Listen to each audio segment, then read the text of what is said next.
Bu BMW Mercedes değil. Ama pis de maşındır. Buna yani hiç kes pis deyə bilməz. Kitay falan da bəsmətçəndir. Kitay dünyanı alıb əlinə.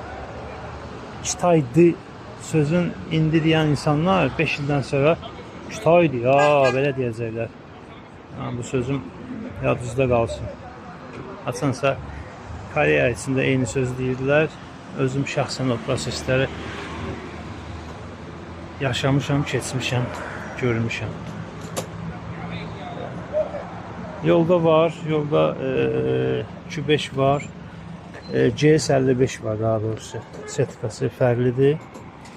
Belə maşındakı komplektasiya baxımından çox super.